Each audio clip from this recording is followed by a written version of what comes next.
Hello everyone বন্ধু, আমি অ্যালবাস্টারে চালে উঠছি। আপনারা জানেন এর আগে আঁশফলের ভিডিও আপনাদেরকে দেখিয়েছিলাম, কিন্তু আজ অনেক দিন পরে আঁশফল গাছে উঠছি। দেখছি বন্ধুরা আঁশফলটা কী অবস্থা আছে। দেখুন বন্ধুরা, এটা কচি তাল গাছ, কচি তাল। তো দেখুন বন্ধুরা, আমি একটা আঁশফল ছাড়িয়ে অলরেডি খাচ্ছি। কেমন লাগে না লাগে আপনাদেরকে বলছি। বন্ধুরা আঁশফলটা তো খেলাম, কিন্তু আঁশফল মিষ্টি আছে, কিন্তু শাঁস অনেক কম বসেছে।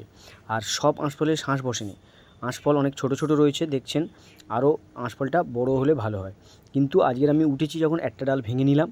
আমি নিচে গিয়ে খেয়ে দেখব কেমন কি থাকে না থাকে আঁশফলটা, সেটা আপনাদেরকে আমি অবশ্যই করে জানাবো।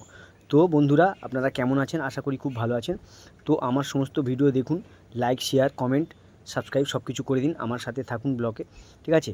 তো আমি খাচ্ছি আঁশফল, কিছু আঁশফল ভালো। আর দেখুন আমি কাঁঠাল খাচ্ছি এই মুহূর্তে, আর আঁশফলও খাচ্ছি। আঁশফল আর কাঁঠাল জমিয়ে খাচ্ছি, আপনারা দেখতেই পাচ্ছেন বন্ধুরা। টপ টপ করে খাচ্ছি খালি আঁশফল আর কাঁঠাল। তো কাঁঠালটা খুব মিষ্টি এবং খুব সুন্দর, ওটা আমরা কিনে এনেছিলাম। এবং আঁশফল আমাদের গাছেরও আছে, আর আঁশফল কিনেও এনেছিলাম। সব মিলিয়ে ঝিলিয়ে খাচ্ছি বন্ধুরা। তো খুব সুন্দর লাগছে। আপনারা ভালো থাকুন।